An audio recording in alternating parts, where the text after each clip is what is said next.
Hello and welcome to the 6th round of the American Touring Championship of Season 3. This is races 11 and 12 of the Championship, on to round 6 already. Alongside me tonight again I have Bjorn de Haas. Hello everybody, good evening, good morning, good to be here again.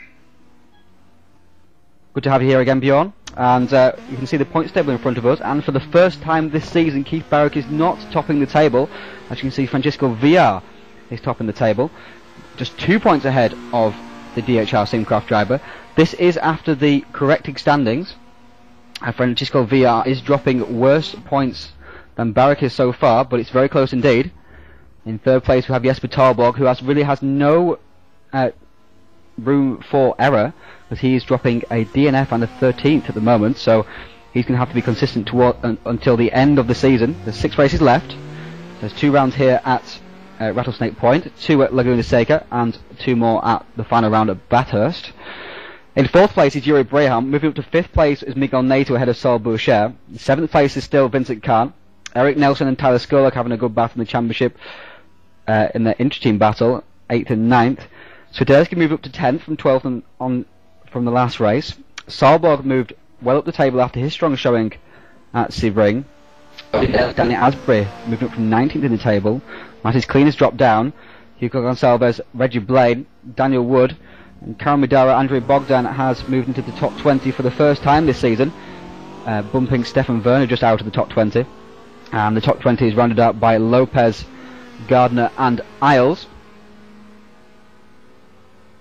Bjorn, we have some unpredictable weather for this race at Rattlesnake Point. How do you see the form at the moment? To be honest, there's nothing we can say yet. It can be raining, it can be dry, it can be dry rain. I think we can expect some showers, we can expect a bit of sunshine. I think it's going to be really challenging, the weather. It's going to be really, you need your tactics right this race. Absolutely. The track is a little bit damp at the moment. It's just drizzling with fine rain. And as you can see, the top 3 contenders in the championship on the top 3 positions in practice. I mean, Keith has had a very consistent season so far, hasn't he, Bjorn, with 9 top 5s out of his 10 races, but it's the wins that Francisco Villar just keeps on racking up that is keeping him ahead of Barrick. Yeah. Barrick has won just 1 race this season, despite those 9 top 5s, whereas Villar has finished on top step of the podium 4 times, and has had 8 podiums. Every time he's gone to the podium, he has finished in first position. And of course, he's been the second race master generally, but he did win the first race at Sebring this time around, with the second race win going to Darius Swiderski. I think usually I would say the man who wins the championship is usually the man who ends up top 5, top 4 in every race. But Francisco does it the other way around. He just makes sure he wins every race, and that's pretty awesome, I would say. Yeah, I mean he's had every road course so far. He's had a win at that event, so that's obviously showing his very strong pace, especially in obviously in the race 2, because he can rely on the rear-wheel drive of the BMW off the start, and that helps him along. And of course, that BMW is very strong on the straight, so it's quite difficult to actually pass once he's out ahead. And once he is out ahead, VR, he just seems to be impregnable. He's metronomic, can't get past him. Yeah, seems to just pull away from the pack. Really quick driver. Very quick indeed. As we're watching Keith Barrick now, he's in the Peugeot 407 for this race, as usual. Jesper Tarborg is on the fast lap at the moment. Let's check up with him. He is just going around the back of the circuit now, the technical sections around the fountain. Heading now once more down towards the final part of the circuit, which begins to go faster once again. What do you think of this circuit, Bjorn? Is it one of your favourite circuits? Oh yeah, definitely. Well, as you already know, I'm a big fan of the American-Canadian courses already. I mean, they all stole my heart. This is one of those tracks again. Technical, quick, challenging. I mean, it's all there. What do you think of it? Yeah, it's okay. I'm not the I can see its appeals, but I'm not the biggest fan of it. But it's okay. Of course, it is a fictional track, and you reckon they should make it in real life, don't you, Bjorn? Yeah, I think I already just mentioned that with you this afternoon. I think if Herman Tilke, and I hope he's listening, Herman, if you build a track, Herman. if you build a track, build this one, because this is absolutely phenomenal in my opinion. It is a good track. Plenty of run-off opportunities as well, so we should see plenty of side-by-side racing. As you see, Bogdan just pop up there into 6th position. We might try and get a word with Bogdan before the qualifying starts. Miguel Nato is on a fast lap as well, as Talbog just spins it coming across the line, just for the fun of it.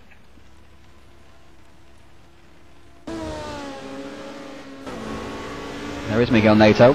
He's the teammate to Francisco Villar, of course, throughout this season.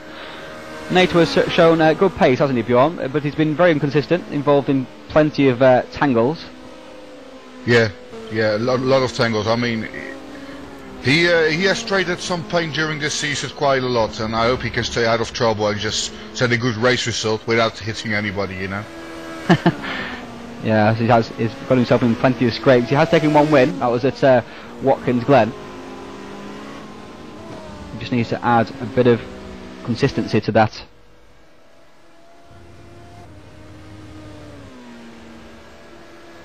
That speed that he's got.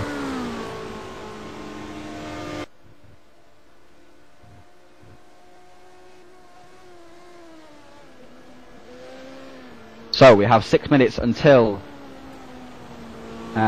qualifying, which is Super Bowl qualifying once again, of course. The weather seems to have dried out a little bit. So it's we had a light drizzle and now it's dried out, so seeing what people can do.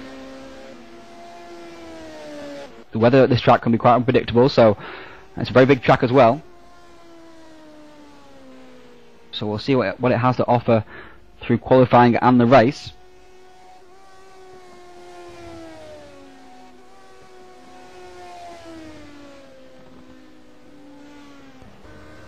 Checking with Danny Asbury, he's had a very strong result.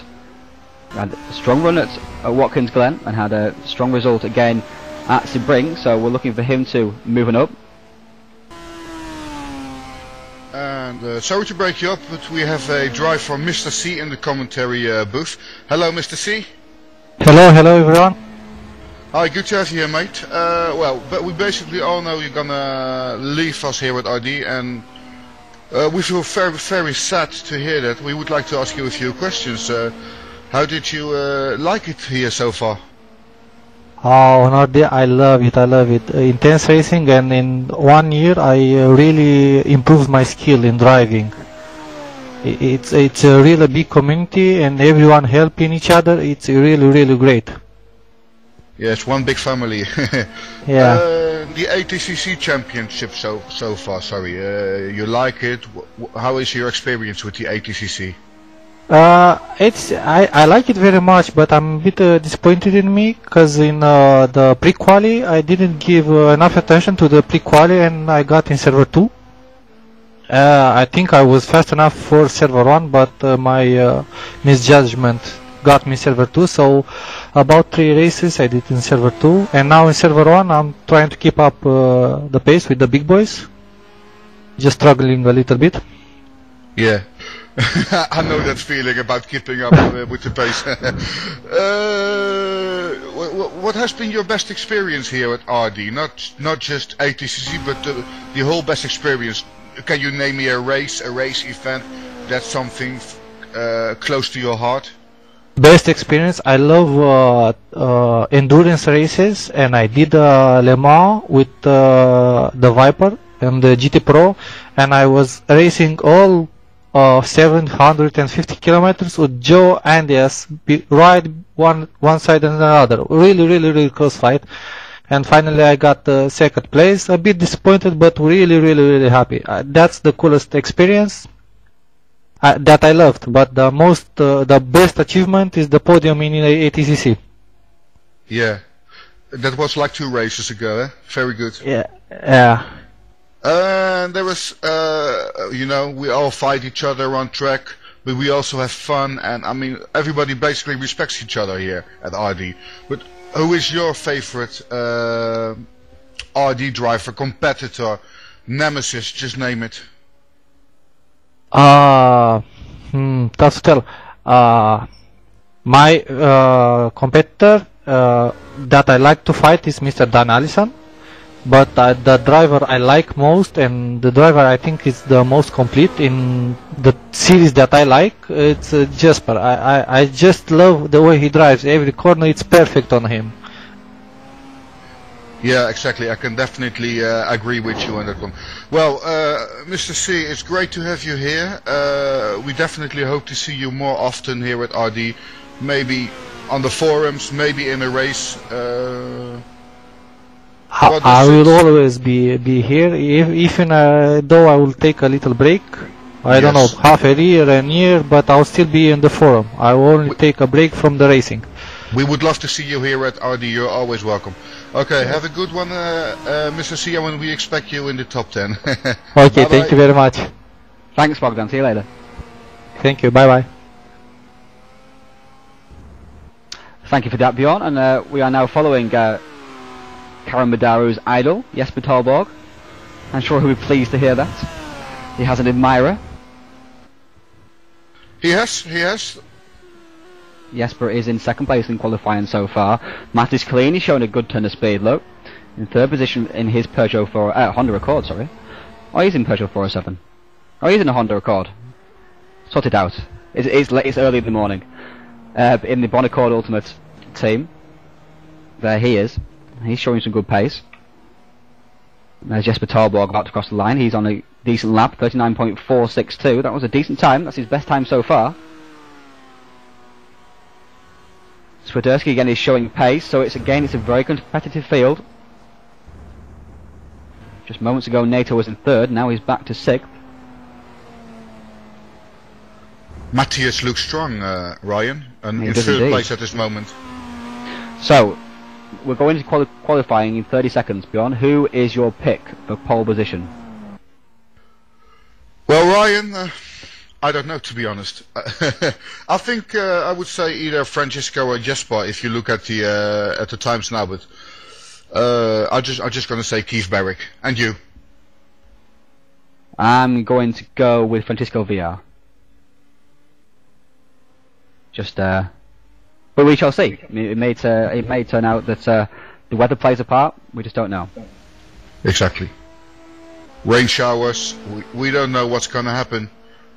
Can it be Donington Park 93 revisited? It can be anything.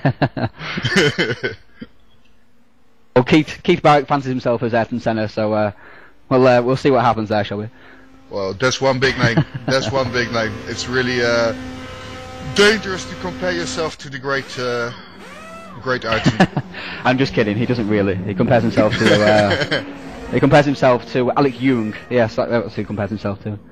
Definitely, I think that's more Saka Yamamoto. Okay, we are now into qualifying. There's 15 minutes this time around because it's a bit of a longer track. It's usually 10 minutes. So we'll see what happens. Let's see who's going out early on. Any of the front runners? Yes, Tarborg is trying to get his lap in right now. So we'll follow along with him, shall we? Mr. Bogdan's favourite driver. Very, very quick first series of turns. Over a crest, trying not to hit the curb too hard on the outside and then run down towards this track here. Now, you like this track, Bjorn. Why don't you talk us around this lap? I'll try to do that. I haven't got my cup of coffee yet, so I'll do my best. This is one of the long straights. There are a few long straights. This one probably builds up to the old hairpin. It's sort of a stadium section. When I drive here, I always feel like I'm in sort of a baseball stadium or football pitch. Exiting the corner again, going again to the long straight, building up speed. Another fast section. It's all fast, but the one corner is gonna get here now. It's you really need your braking right in there, but you can really overshoot it. You really have to get your braking right here.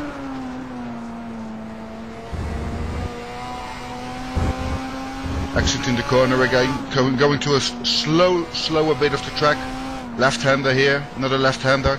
Usually second gear, third gear coming out. Another small straight, building up to a corner again that goes right. Small straight? Yeah, well, compared to the other straights, this is pretty small, Ryan. Again, a right-hander. Yeah, I've seen the inside here. Yeah, I've seen that corner you can very easily roll it.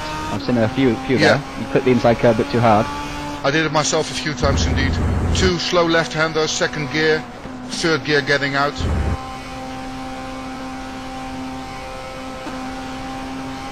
And then we're gonna have the twisty part. Left-hander, right-handers, and the last left-hander is a real tricky one. You can easily go really wide with this one. You can, yeah, you can go flat out through there, but if you get the lines wrong, you're in the grass in all kinds of trouble. Yeah, you need to line good as well. The braking point here you need good as well, because after this there is a long straight, so you really need this corner done properly. Absolutely, so as Bjorn says, you just keep the speed up all around the lap, and Jesper is about to start his lap as he crosses the start-finish line and starts the clock. In down towards turn 1, which is a very, very fast left-hander. Tries not to hit the curb too hard on the outside, runs it out wide, gets it into the uphill braking zone for this bit here. Clips the curve on the inside, that's beautiful. Clips the curve on the outside, now heads down towards these two right-handers. Keep the car to the inside, nice and straight so we can get the nicest run out of this corner up the hill. Making sure that the gears are nicely done for that hill, otherwise you lose lots of time dragging up there along the straight. As we were saying, it feels like a baseball stadium flying down here into the hairpin, braking very hard indeed from 150 miles an hour down to around about 70 k's, and then shoot it back out again. Another flat out section. It sweeps along. Now heading down towards the most technical section of the track. As Bjorn was saying, this is around the fountain area, braking for this right-hander. Get it turned in and around, and then into the two long left-handers. Very, very easy to run wide on the second bit here. Missed the apex. It looks like Jesper did that a little bit actually. And as he heads now down towards the final part of the circuit, this is the final sector.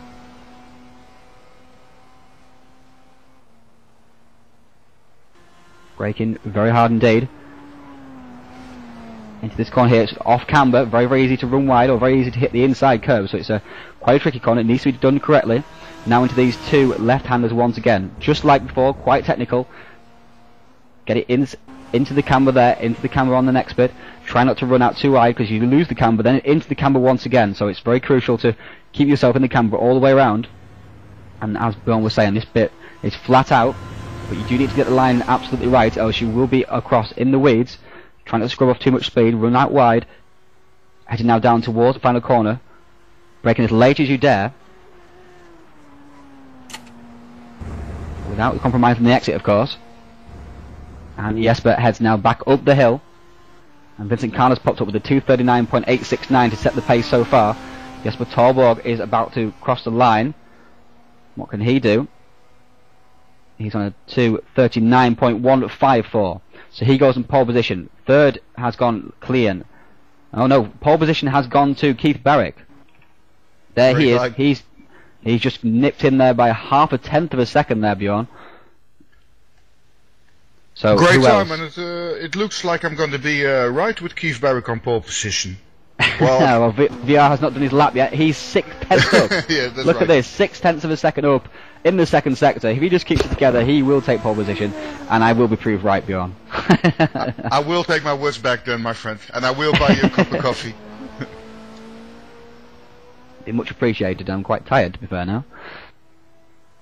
But now here we come with VR. He's heading round the flat out section at the back of the circuit.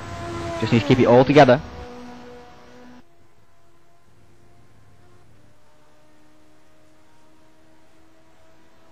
Gonçalves comes up there in 6th position. That's a good effort there from him. So we've got Barrick and Torborg, but VR looks like he's going to take pole position. We're going to make it a 1, 2, 3 for the championship contenders at the top of the grid. Yuri Braham pops up in 5th. That's a good lap time. He's in 4th in the championship. He's still in the hunt, but there goes for VR. 3/10 in the end, so he takes provisional pole position at the moment. Ethan Bass has joined us in the race, as we're missing one of the drivers. Not quite sure who that is. But Ethan's moved up from Server 2 for this race. I think we miss Michael van Scheppinger. Yeah, I'm pretty confident we miss Michael van Scheppinger. Michael, of course, unable to race here today then. Missed the last race as well. Reece Gardner is on his lap. It's getting dark, Bjorn, look at that. The rain has started, look at that, Bjorn. Yeah. I mean, if you're not in the lap yet, you're basically gone. You need to be on track now. It's absolutely pouring down. Look at that, Bjorn. Absolutely pouring down. Reece is in trouble. I mean, Reece went out on the wrong time. He is in trouble, and he's just going to start at the back. If I look at it now. Well, if he just gets it together as quickly as possible, so that he gets, because the track isn't too damp at the moment. Just finished the lap, he shouldn't be too bad. Oh, it's getting wetter and wetter though. The downpour's absolutely started. He's gone run away, he's gone up the grass, he's going to crash, he's crashed into the barrier. That's a big hit. A very big hit. And that's ruined any chances he's had of a good grid position, and he's gone straight. That was a big crash there, Bjorn. Oh yeah, his car is gone. He's got to start from the back, that's one thing for sure. It seems to be really wet. It seems to be really slippery. Yeah. The heavens just opened on him there, halfway around his lap. The poor guy. And he brings it round now. At least he managed to finish the lap. How do you usually approach qualifiers like these? I mean, with a big chance of rain or in the if you think it might be changeable weather and it's dry at the start of the session, just go out straight away. Get out of the way as fast as you can. That's always been my philosophy. And Darius Swiderski's on his lap as well now. He's going to start towards the back of the grid because he will be. I don't know whether he's gone out on. He must have gone out on slick tyres, because when he went out on his hot lap, on his out lap, I think that was. It was dry at the time when he set off. Who's joined us in the broadcast? Hello, Keith. Hey, Ryan. Quite the curveball in qualifying. The heavens just opened, dude. You know, it can happen at those big tracks. Oh, definitely. Canadian weatherfall, huh? Oh, no kidding. I just feel poor. I feel really bad for the guys who waited a little in the qualifying session, but the guys who got out on the dry really lucked out. But I guess we'll see what you have in store for us in a little bit, won't we, Ryan? We will indeed. That's the danger. I had the opposite last week during a Camaro race, the Camaro Cup, also here live at Race Department broadcasted. I had the same with quali. It started off really wet and everybody just stayed inside until the last 4 or 5 minutes, and just bang, everybody hit the track to do the qualify lap. So that was the other way around than here. Well, you've got to say that if you think that whether it be changeable at all and it's dry at the start of the session, just go out as soon as possible. Absolutely. I was just saying. I just wanted to come and thank you for the curveball. Well, I'll get back to the race booth and hear what all the drivers are saying, including Eric and Reese and Darius. Poor guys. Tell Reese that we did get his crash live, by the way. Okay, I'll let him know. Thanks, guys. See you later, Keith. There is Keith there. He's on second on the grid at the moment, and second in the championship. The grid actually reflects the championship at the moment with the top three. And if you look at fourth place, the last 3 events, then Danny Asbury has had a upwards line, and once again he's in 4th place. Absolutely. He's showing real pace.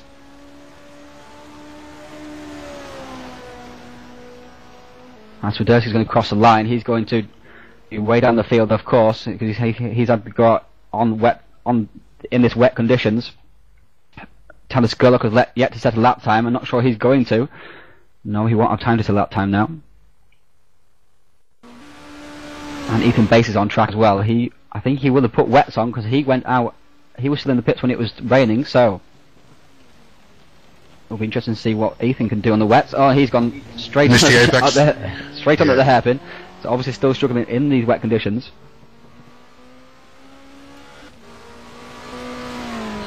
But I think, to be fair, if you have slicks or wet weather tires, you're going to be slow anyway. You're going to be like 10 seconds off the pace anyway, depending tires.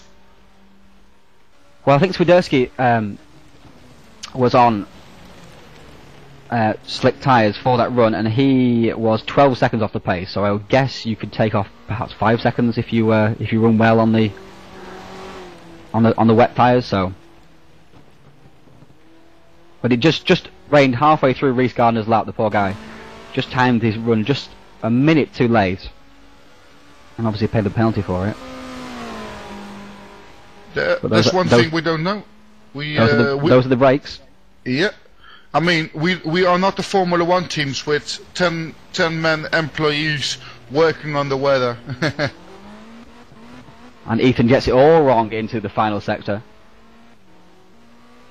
Well, exactly, and even with the Formula 1 teams, they still get the weather wrong, so very difficult indeed for these guys.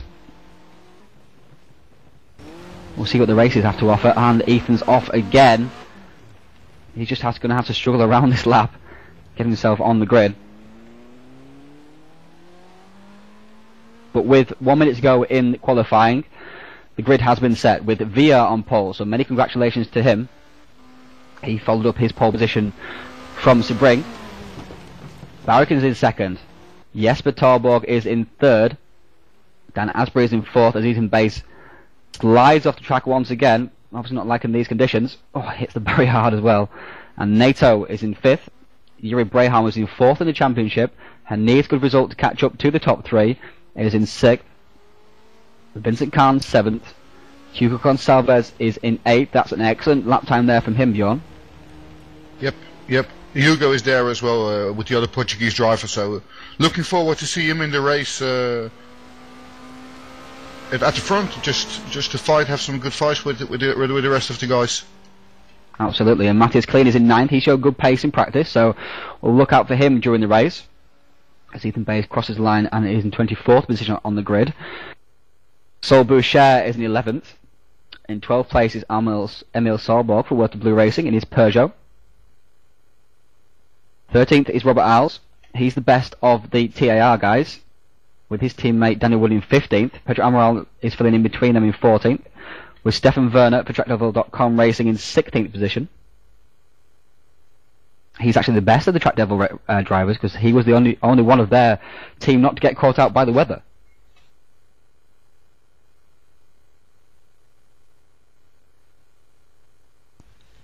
We also see two top drivers at the back of the field. 21st, Eric Nelson, Darius Swiderski, 22nd.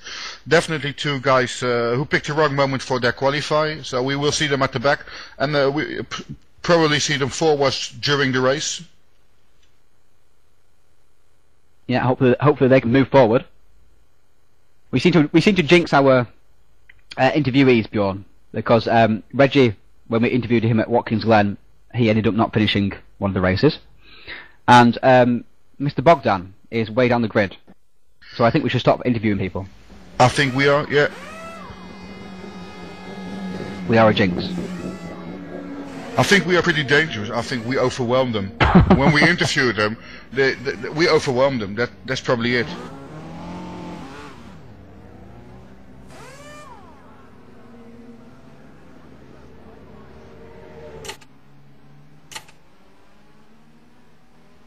So here we are now in warm-up. It's still raining hard, as we can see. As to be expected, it's carried over from qualifying. The drivers go out to practice their pit stops and make some last-minute changes, perhaps, in light of the conditions.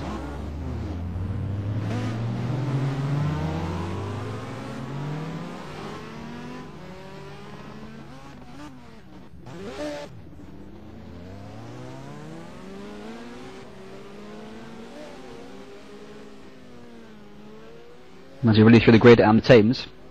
Bit of lightning there as well.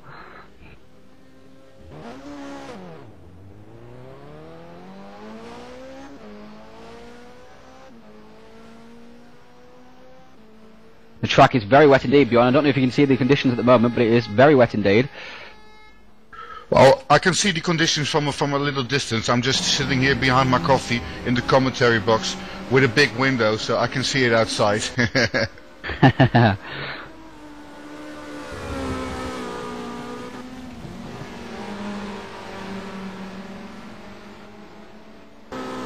Reminds me of home, this weather. Reminds me of Holland and England, this weather. It's typical weather. Huh? It says, yeah, it is raining very hard indeed, as the viewers can see. Spray pluming off the back of the cars. The rain really is absolutely pouring down. The guys are getting plenty of action in to see what kind of grip there is. There is Mr. C at the back of this group in the blue Honda with his lights on. So we've got Portugal Racing Team in first position, DHR in second, Synaptic third, Bonaccord in fourth, and then Portugal Racing Team there in fifth again, and FDR in sixth position, Flying Dutchman Racing. Seventh is DHR, and in eighth is the Auto Racing Team of Vico Gonçalves.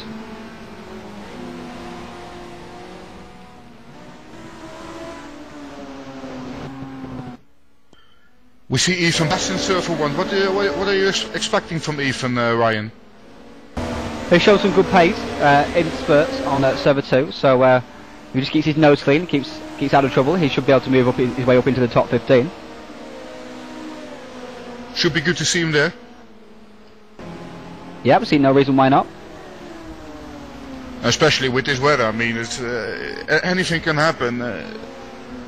Exactly. Anything can happen. You need your strategy. Yeah, you need your strategy right. You also need to take risks. What are you going to do? You see the clouds coming. You see the sunshine coming. What are you going to do? You're going to take dry tires. You're going to take wet tires. You know. Absolutely, and obviously, making one less pit stop is going to make all the difference. If you can time your pit stop in case the conditions change. Definitely reminds me of last race. I actually drove myself with the Camaro Cup. Rain, dry, rain, dry. It was typical same conditions, and basically every driver there was just, what am I going to do? Which tactics? Which strategy? A lot of thinking, a lot of calculating, a lot of pre-race preparations. Absolutely, you really have to think on your feet, be flexible. These guys really do see themselves as top drivers in this championship, then they're going to have to show some racing nous.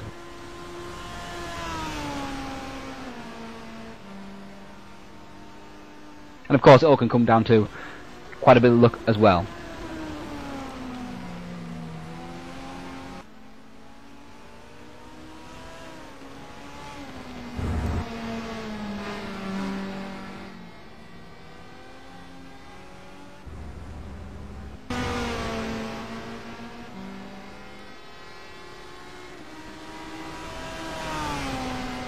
With half a minute to go, warm-up is nearly finished. Drivers will be getting ready to go to the grid in half a minute. Absolutely.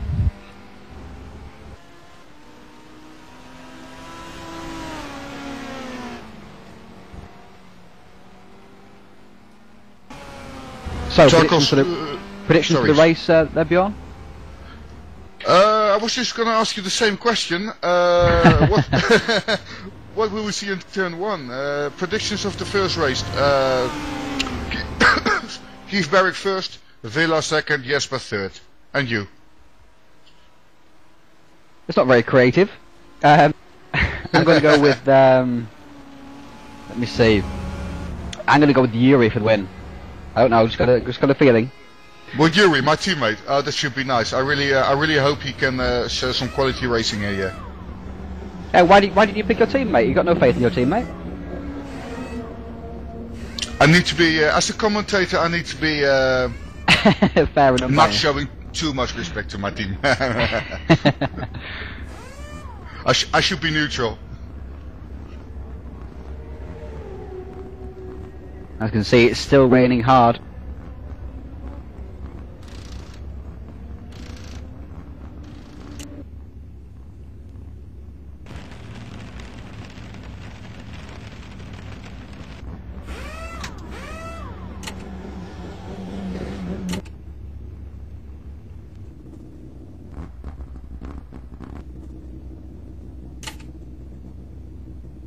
So, as we gear up for the formation lap,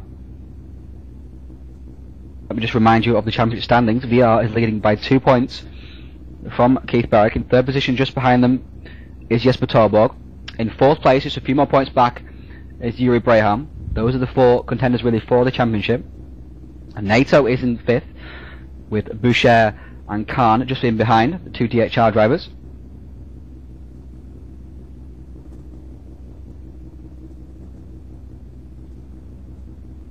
But really, realistically, between the 3 at the top of the grid for this race, for the championship, if Yuri does well, as I predicted him to do so, then hopefully he can get himself back into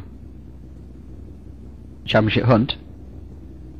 He needs the points, he needs a good strong finish like last week, second place in the second race. Darius of course winning it, but Yuri needs a good strong position, and with after this 2 more events, if I'm correct, Laguna Seca and Bathurst, the titles challenge is still open. Absolutely, you're right.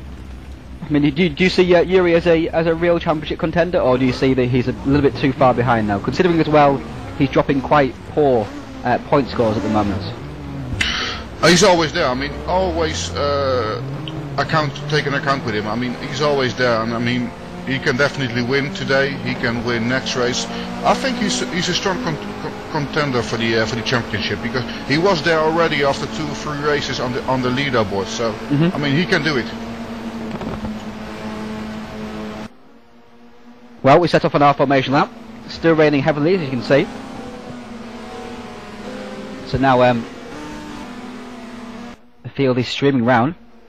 It's an excellent sight. All these skins, all these drivers. 25 in all.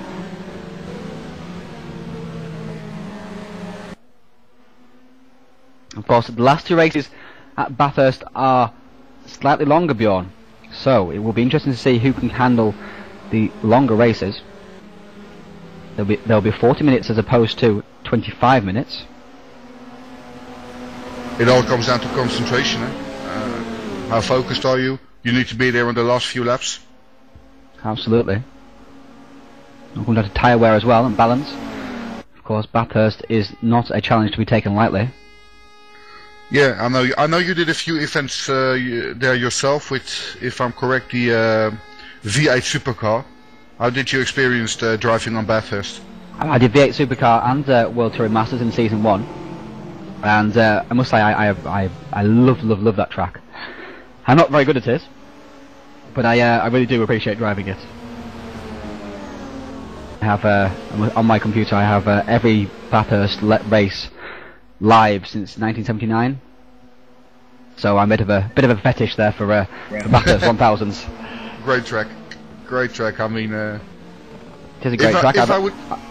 I've included it in every single league I've done so far. So it's again in the World Touring Masters in season 2. It's the finale. It is, yeah. So and what the finale is going to be, it deserves to be the finale as well in the racing league, in my opinion. It does, absolutely. So it's up there with the greats, you know, Le Mans, Spa, Monaco, those sorts of tracks.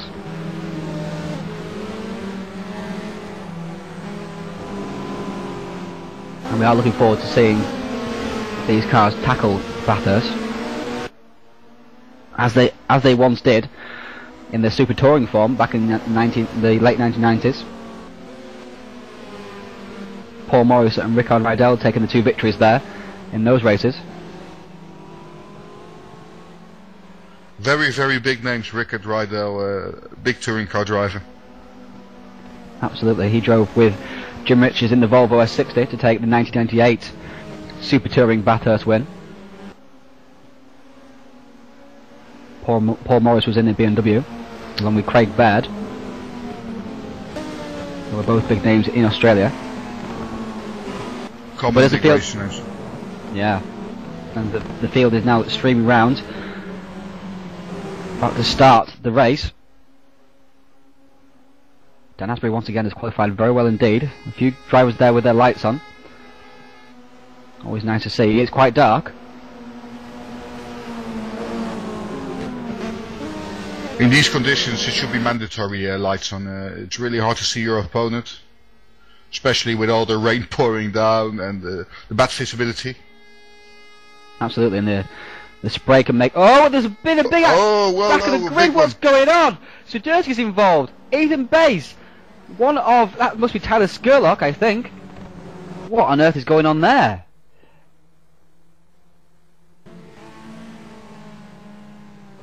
Swiderski's involved. Ethan Bass. There's Skurlock. What on earth was going on? What's going to There's happen more. now? There's Oh, another more. one. What's going on here? There is Boucher on the side of the road. Is that Boucher? It Oh must my be. god. What's going to happen now? Is it going to be a restart? Is it going to be... What's going to happen now, you think, Ryan? They just have to get on with the race. They might. They're going to get with the race. Look, Yeah, I think they they've are. already gone. Or are they going to restart? Are they going to do another formation lap? They're going to do another formation lap. So let everyone reline up. But I have no idea what was going on there. Drivers all over the track. As you see, Sol Boucher in the background there, catching back up once again. That was very un-ATCC like there, Bjorn. Yeah, I think it's all got to do to the weather. Visibility is bad. Just maybe one or two drivers missing their braking point, which is very rare because it's warm-up lap, isn't it? I mean, Absolutely, they're going so slowly. Very unusual indeed. But these things happen, and drivers are now forming back up once again. Sol Boucher is moving his way back through the field to his rightful position. It all seemed to start off with Ethan Bass and Tyler Skurlock and Darius Swiderski all getting involved at the back, and then further on, once those guys have recovered, saw Sol Boucher just off at the side of the road as well. yeah, two incidents. Indeed, the first one including Ethan, the second one including Sol. Don't know what happened there. Would love to see the replay later on, and or just talk to the drivers afterwards. What on earth went wrong there? It would be nice to know, but as it is, we move on. Miguel Nato has turned his lights off. The only driver with his lights on now is Dan Asbury. They do look good with their lights on, actually. It would be nice if everyone had the lights on.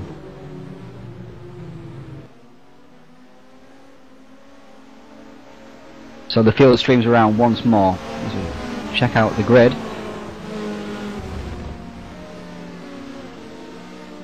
Sol Boucher has moved back up into his 12th position on the grid.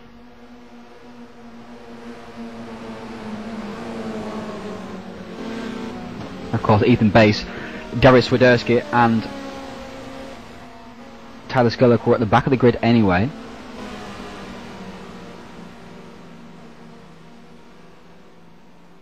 I'm not sure if Reese Gardner was involved, the teammate of Darius Swiderski. I think he wasn't. I think I saw two blue cars, one of Darius, one of... To be honest, I'm not sure. We are yeah. missing a driver as well, I think. Glenn Peterson has not taken to the grid for this race. There he is. Was he involved, you think? I don't think he was, you know. But he has, either way, he has not taken to the grid. So, we have 24 drivers for this race.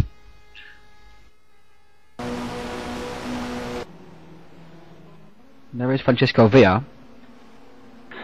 On pole position, leading the field round once again. Drivers getting more tension built up now.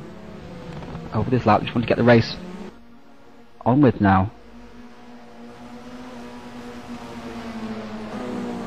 Around the final section they come. Hopefully this time we can be clean on the warm-up lap.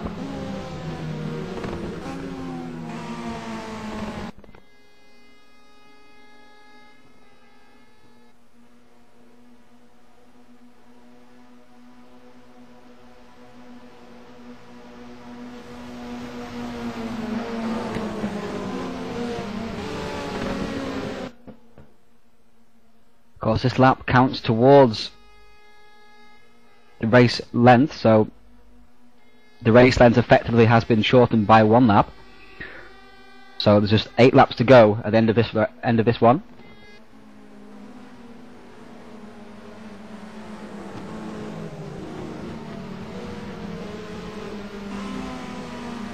So here we are now. The field is streaming round, and there seems to be no incidents this time around. As we watch VR and Barrick side by side as they are in the championship. This will be a no-holds-barred race event as the drivers all start to form up. VR holds and he holds, and they're away. They're away on their first lap of the race, and VR got a great start there. Barrick slots in behind. Tarborg is going to get muscled out of the way by NATO, I believe, as they head now into the first corner. VR leads, Barrick in second. Third is Tarborg. He has managed to fend off the fight of Miguel NATO. That's good driving there from both of them. And Dan Asbury has dropped back now into 6th position, as it seems that Yuri Braham has got past him. Is Yuri Braham going to get past fully? Indeed he is. He makes the move stick. As covers up there, he comes streaming past the camera. All the field there, 1, 2, 3, 4, 5, 6, 7, 8, 9, 10, just like that. And Miguel NATO is all over the back of Jesper Tarborg. Has come now into the hairpin. Decided not to go for the pass there. Up the inside was coming Dan Asbury on Yuri Braham, and there is Vincent Khan involved as well. Dan Asbury's in behind. And there is Matthias Klein. Dan Asbury's gone way back on the grid straight away. He's in 7th position. And the conditions seem to be lightening there, Bjorn. Yeah, I think we can expect a bit of sunshine, and if the sun is going to shine driving the cars, we expect the track to dry up very quick.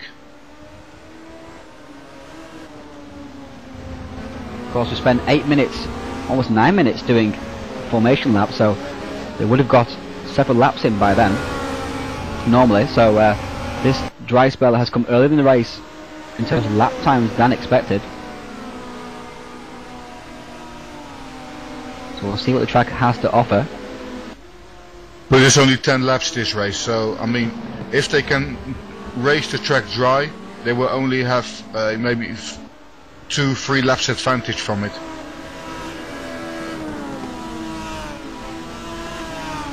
Absolutely, but it's of course it's a very long track as well, Bjorn, so even though 10 laps doesn't seem very much, it's still 2-minute 40 laps, so that's plenty of time for drivers to make up time.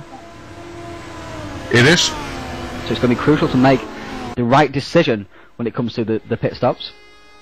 And Tarborg is all over the back of Barrick, and Barrick is defending into the final corner. Again, as the last 2 races, we see the same images as last race. Absolutely. Great driving from these two. Great respect for each other, of course. Very locked together. And they are fighting very hard indeed for this championship. And VR sets the fastest lap, 2:45.040. This is basically the first lap of the race. And into the pits comes one of the Peugeots. That looked like that was Eric Nelson, I think, in the Synaptic Racing Peugeot. It was indeed. Oh no, Pedro Amaral has come to the pits as well. But there they are. Early pit stops. Do you happen to know the pit stop schedule, the pit stop window, Ryan? Amaral has missed his pit. Well, it's from now till lap 8, I think. And Amaral missed his pit stall, had to reverse back up and then forward once again. So he's cost himself lots and lots of time. Eric Nelson managed to hit his marks okay, so he's going to head out now back onto the racetrack. I wonder if he's chanced going on dries, considering the fact that he's towards the back of the grid. We are now at the front of the field once again. There is VR, followed by Barrick as they come through. The camera shows you through the railings, through the fast sweeping section. In behind is Jesper Tarborg. The track is still wet, as you can see. It's not raining anymore. The track is drying out. And these three once again proving to be the class of the field. NATO is being pursued by Yuri Braham.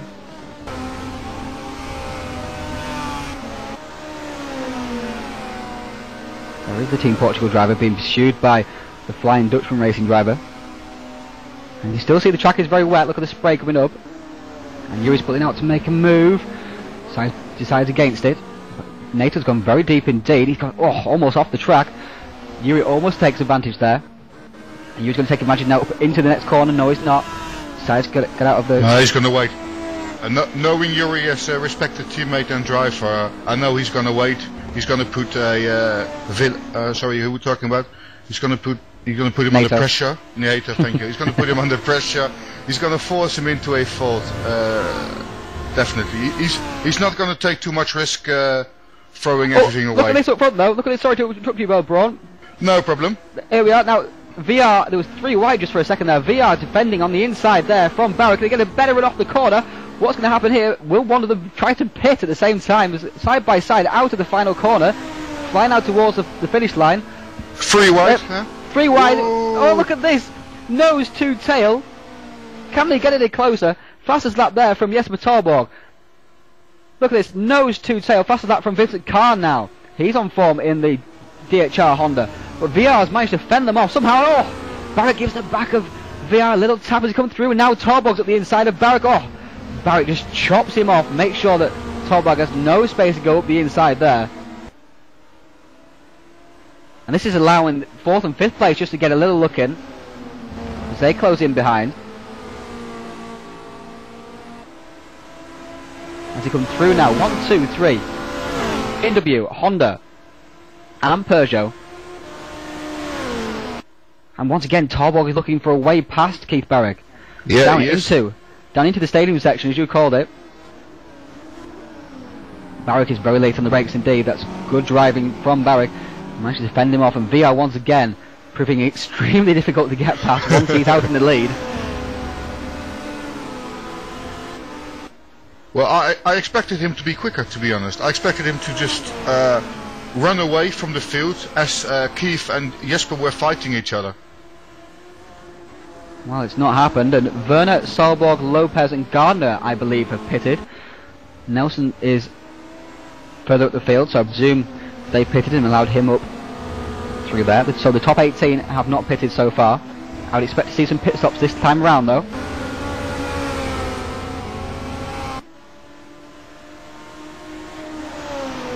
As we see, the top 3 are covered by just less than a second.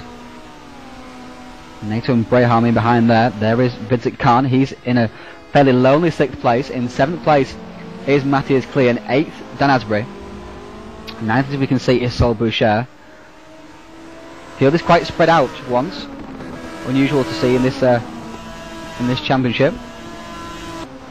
But the top 3 are as close as anything. As close as they've been throughout the season, to be fair, apart from KW Super Speedway. But on a road course, this is the closest the top 3 have been in the championship.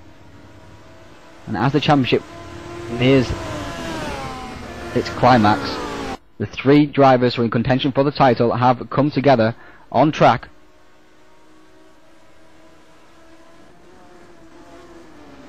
Five races to go after this race. I also think if Yuri can get past his rival, he can. And there are enough laps, only 5 to go, you know, and there are enough laps. He can definitely reach this group as well, but he needs to pass. Well, the top 5 not pitted, the top 6 haven't pitted. 7 into the pits comes Dan Asbury. So, Dan Asbury from 8 is the first of the front runners to make a pit stop. Sorry, Yuri Braham came into the pits then. I didn't notice that. Yuri Braham has come into the pits.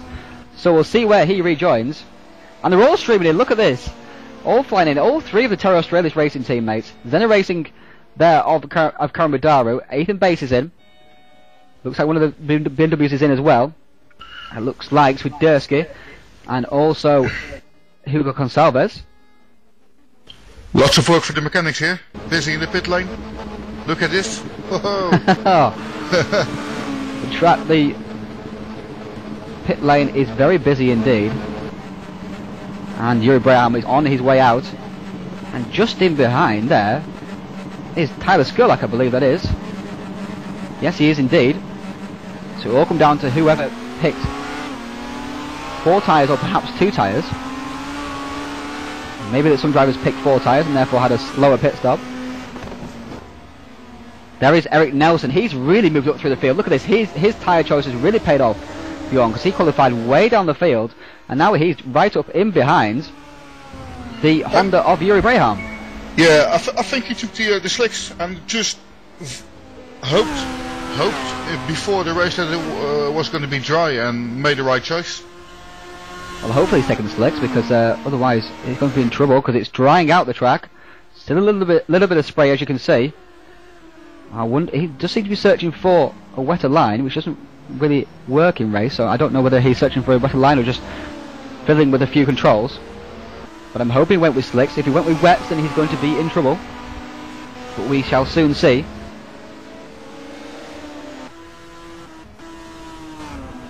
But up front we can see, there is Barrick up the inside of VR. Contact is made, and they almost both go off. I don't know how they managed to both survive that one. But Barrick is trying to get past VR, and VR is so difficult to get out of the lead once he's there. We've seen that once again, and Barrick gets a big slide, and he's through. He's through, and VR now defends from Talborg, and up behind now is coming Miguel Nato. As they go around the final corner, and VR is sliding around the outside, goes Talborg. A great move there from the Honda driver. Are they going to pit this time around? Doesn't seem so. VR is going to pit. The so Portuguese is NATO. drivers. Both the Portuguese drivers are going to pit. Yeah. And they're running down the inside of the track to find a little bit more wetness there to keep the tyres cool. But Barrick and Talbot have both stayed out. VR and NATO, as they often do, have team pitted. Khan has pitted. Indeed, he has pitted. So the rest of the field has pitted aside from Talborg and Barrick, so we'll see whether that was the right decision or not. So here is Jesper Talborg, all over the back of Barrick once again. We know with Talborg, he doesn't try to make the move until he's sure he can make it stick, and he's sure he can stay ahead.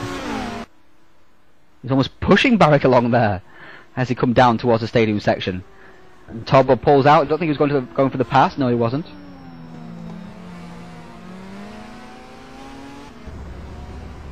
But who do you think made the right call here, Bjorn? Do you think Talborg and Barrick for staying out, or do you think that Villa and NATO made the best call, picking one lap early? I think they put the Portuguese drivers because basically they put themselves out of the fight, while Jesper and Keith are battling now, which is going to cost them precious time. It's as simple as that. And the 2 Portuguese drivers, if they work together, they can get a front. But that is if they work together. As you see, Skill out there struggling off on the track. We managed to get past Nelson pretty quickly indeed, so I think perhaps Nelson is on wet tyres. We shall soon see. See, just up ahead of these, NATO and VR rejoined. NATO had a faster top though than VR, look at that. NATO joined the pits just in behind VR, but VR has joined behind, and look who's ahead of these guys. Bjorn, you'll be pleased with this, look who's there. I'm really happy, and Yuri deserves it, and I told you, he has the pace. He is there. Always consider him being there. Absolutely, and he has gained 2 spots in that pit stop, so hopefully he's made the right tyre choice as well. Seems that he has, because he's keeping pace ahead of these guys. Vincent Khan perhaps only changed 2 tyres because he is way ahead of Yuri Braham, Francisco Villa and Miguel Nato. Look at that, Bjorn. So it will be interesting. And Nato's made a mistake. He's dropped back to 7th position. Well, okay. This is what we see from Nato. He just has the pace, but just not got the consistency to make it last for a full race and get the good result that he always deserves, or that his pace warrants, perhaps. I just got inside information that Yuri Braham might be on slicks. That's 99% confirmed. So he is then. Yeah. But Vincent Khan, he must have only changed 2 tyres. But he doesn't seem to be slowing down in any pace at all, really, does he? Because he has come out the pit stops 7 seconds quicker. And the drivers VR and Braham.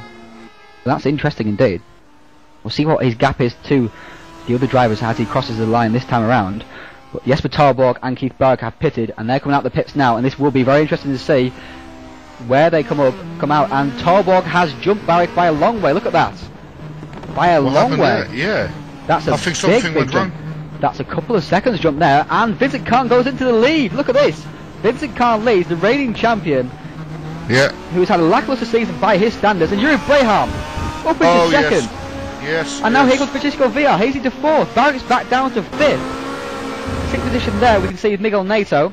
And off the track has gone Tyler Skurlock at turn one once again. He's obviously enjoying himself out there. Curling his tyres on the grass, perhaps. Mattis Clean has now overtaken him, as has Eric Nelson. But Vincent Khan leads. Look at the big gap he's got. But yeah, did he already made his pit stop? Because this is sensational. He has made his pit stop. Look, there's Braham just in behind. But yeah.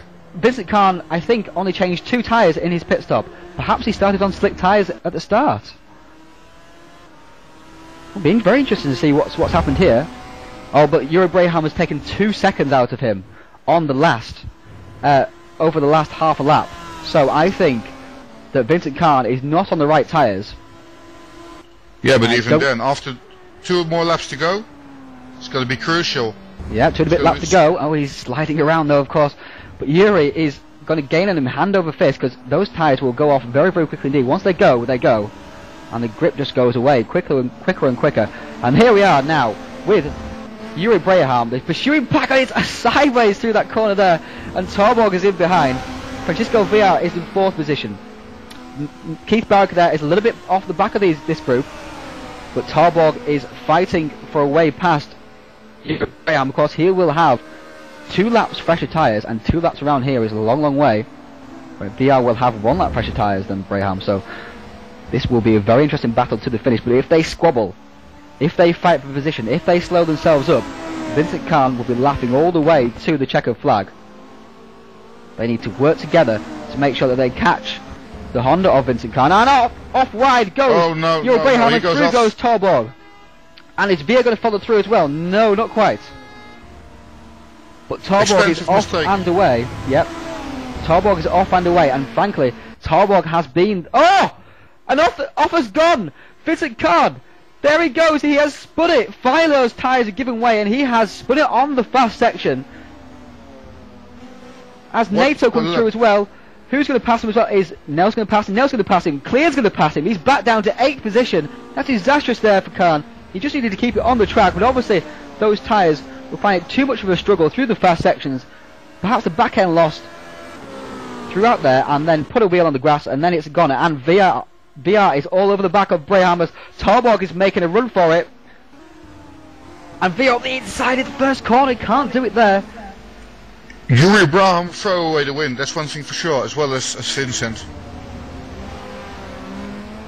Absolutely, although he may not have been able to keep Tarborg behind him for the rest of the 2.5 laps, because Tarborg was all over him with 2 laps fresher tyres again as well, of course. But the top 4 contenders for the championship are in the top 4 positions, Bjorn. This is excellent stuff. Quality racing, fights going on, quality. Even throughout these changeable conditions, even throughout this has been...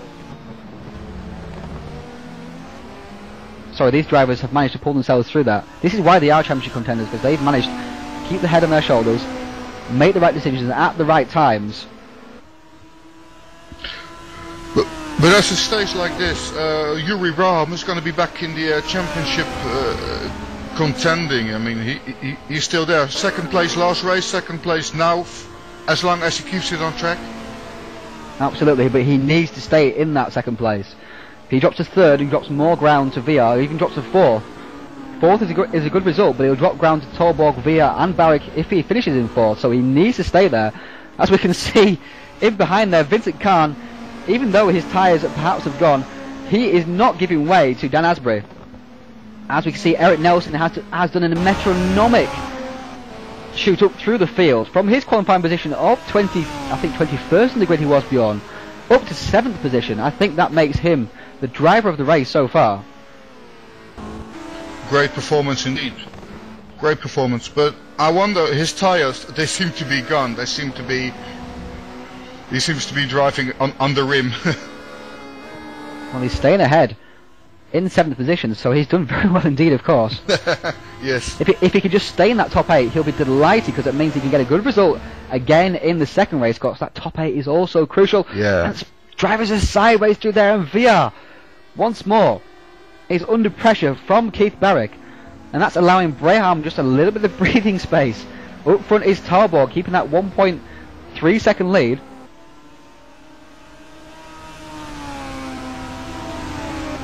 As they come now onto the final lap. I wonder what tyres Braham went onto. He must have gone onto slick tyres, because he's showing good pace here. VR is drafting alongside it. NATO sets the fastest lap as VR almost goes to the inside into turn 1 of Braham, goes wide up the inside, comes VR, they make contact, and Barrett makes contact with the back of VR as well, and VR is back down to 3rd. Where is Yuri Braham? Where is NATO? NATO is there. Through comes NATO, through goes Barrett into 2nd position, and Yuri Braham rejoins 5th. He's fighting off now the challenge of Matthias Clean. Up the inside goes Matthias Clean. Yuri Braham is down to 6th.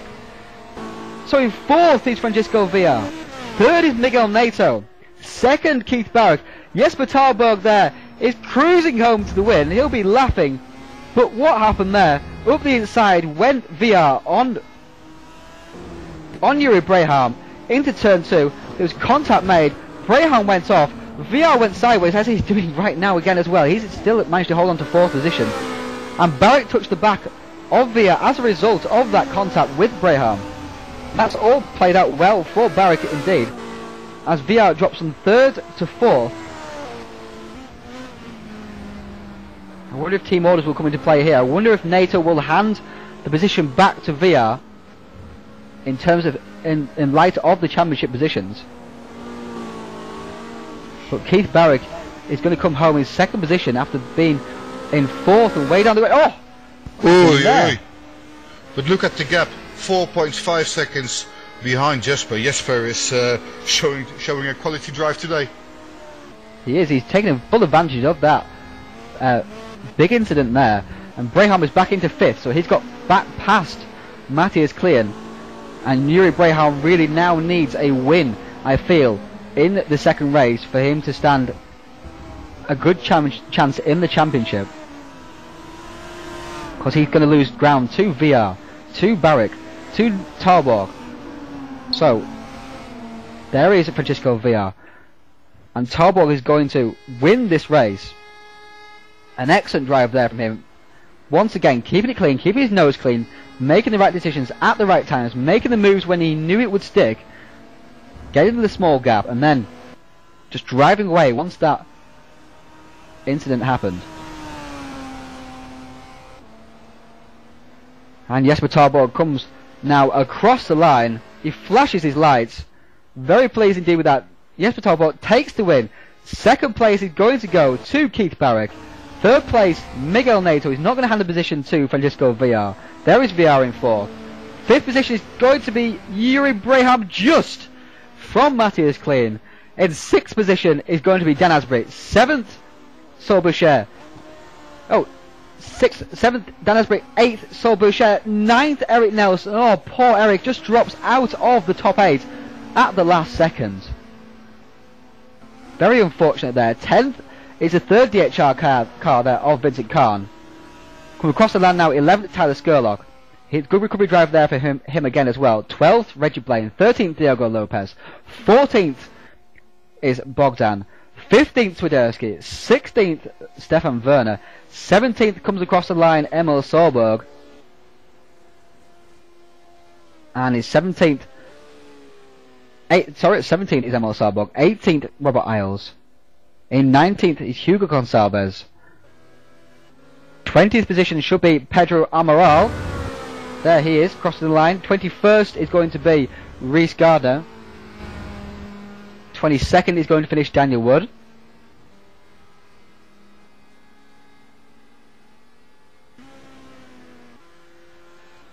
And coming across the line now in 23rd is going to be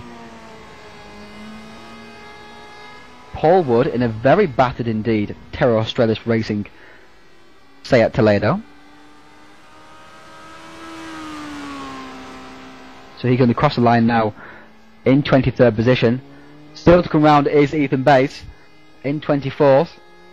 He's perhaps found the pace a little bit too hot here in server 1. Flies it around the final corners. And he's disappeared into the gravel as well. Oh dear.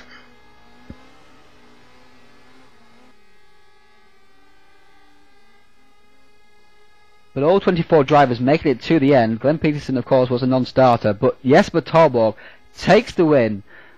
After the drama of the final lap, I think it was. I can't remember. I was so excited at the time.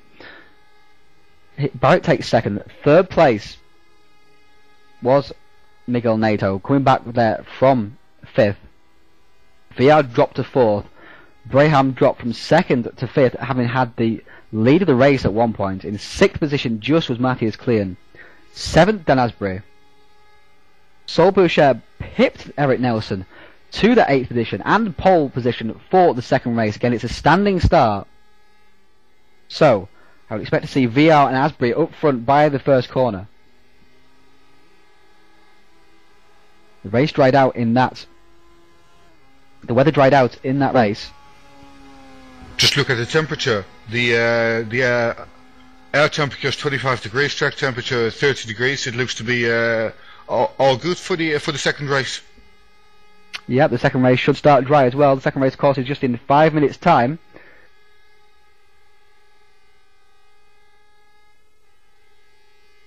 But some good recoveries there from Eric Nelson in particular. Tyler Skurlock as well. He didn't even set a lap time. So he started 24th, he made up 13 positions. Eric Nelson started 21st and made up 12 positions. So unfortunate not to get that 8th position and get the pole for the second race. But as it is, it's Sol Boucher who does so.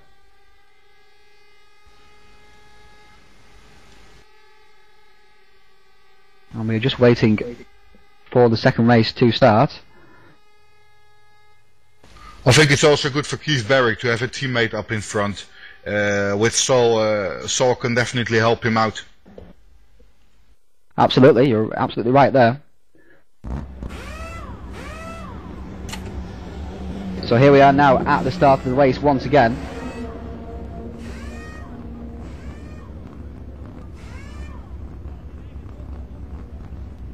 Of course, this is a standing start. And the track is dry, I can report.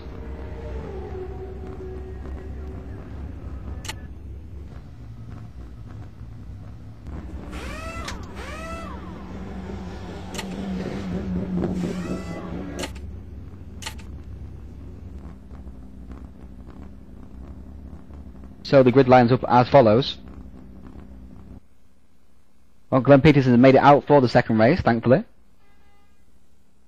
But Sol Boucher will be on pole position with Dan Asbury alongside him. Matt is clean in the Honda. Yuri Braham also in the Honda. Francisco Villar's BMW. We've got Nato in the Volvo. Barrick in the Peugeot and Torborg in the Honda. So 2 Peugeots, 2 BMWs, 3 Hondas and a Volvo in the top 8 positions on the grid. How do you see this one going, Bjorn? I think the same as race 1. Lots of fight. We're going to see Keith and Jesper looking for each other again. The 2 Portuguese drivers will be there up in front. I hope Yuri Braham can recover from a bad first race and just nail this one, either first or second place. We also see Dan Asbury, who has been good the last couple of races on the first row, so anything can happen. That's correct, and we'll go on board with Keith Barrick off the start grid. See what kind of starts people get, and the revs are rising. And we are away, and Barrick almost jumped the start there. A great start there from Francisco Villa as he shoots through the field, up into third position already. But a good start there from Saul Boucher. He managed to fend off the two BMWs, it seems. As they head now towards the first corner. Around the outside is going to go. Via on Dan Asbury. What a great move there. Around the outside he goes. Dan Asbury back down to fourth position because Clean's going to go around the outside of him as well. And God, Clean's tap for somebody maybe, or maybe it's gone on the grass. I'm not quite sure. A big crash in the back. There is a big crash at the back. Who is that? That's involved. That looks like Swiderski's involved there. One of the TrackDevil.com racing cars. Anyway, sideways has gone Yuri Braham. Perhaps they're going to touch there from Miguel Nato. He manages to hold it, but he's going to drop back through the field. But Boucher is leading from VR. Danasbury is in third. Miguel Nato. And look at this gaggle of cars heading down to what, and they're chopping each other off. Mattis Clean coming, trying to defend there from Diogo Lopez. There's Jesper Tarbach in the middle of it all. And Keith Barrick and Yuri Braham. Look at this, 3 wide coming out. Who's going to get through? Reggie Blaine's going to get through there. Jesper Tarbach's up to 6th. Yuri Braham's in 7th. 8th is Diogo Lopez. 9th is Keith Barrick. 10th is his teammate Vincent Kahn. So Tarbach has made the break from Barrick off the start grid, and Barrick comes up the inside of Diogo Lopez as Yuri Braham goes around the outside of Tarbach.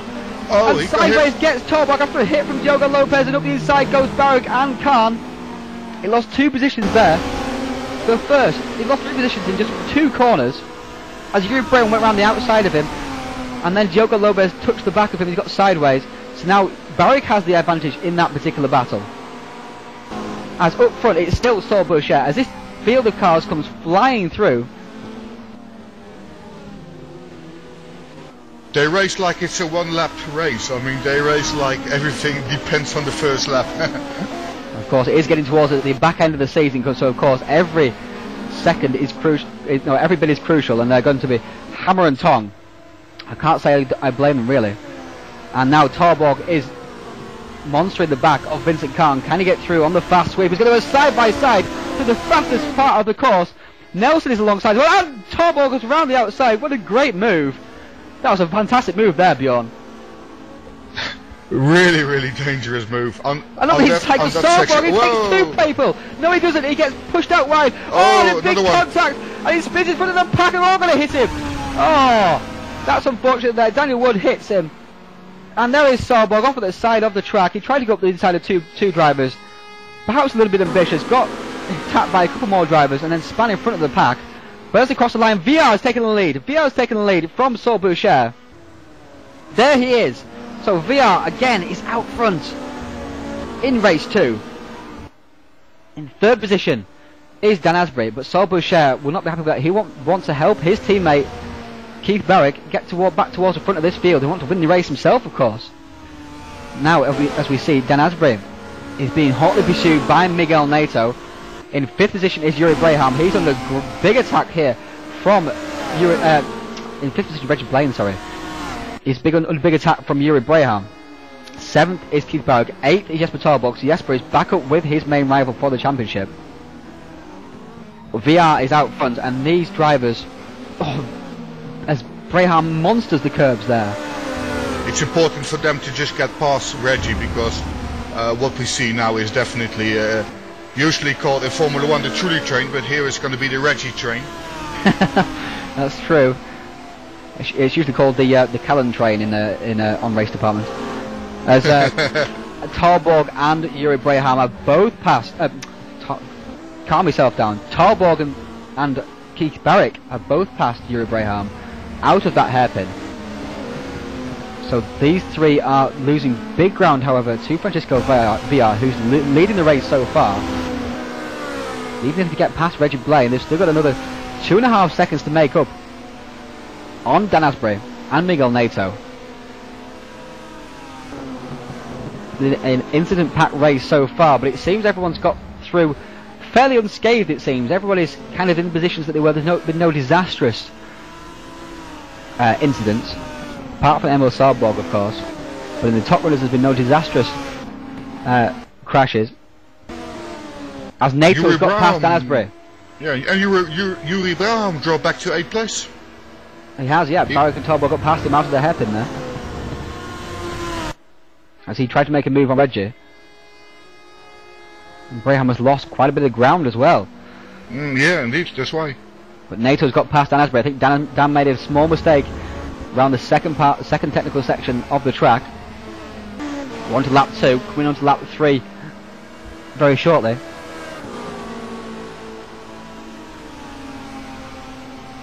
Strong performance today by the Portuguese drivers. I think I'm going to buy myself a Portuguese coloured car. Maybe it helps my sim racing career. Into the pits comes Bogdan, and it looks like Skolko. Oh! Skolko out, and Reggie squeezing to the outside there of Keith Barrick.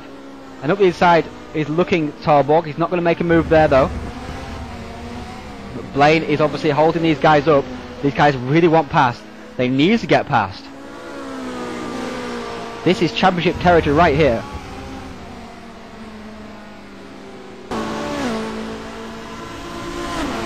Weather seems to be dry for the moment as well, Bjorn.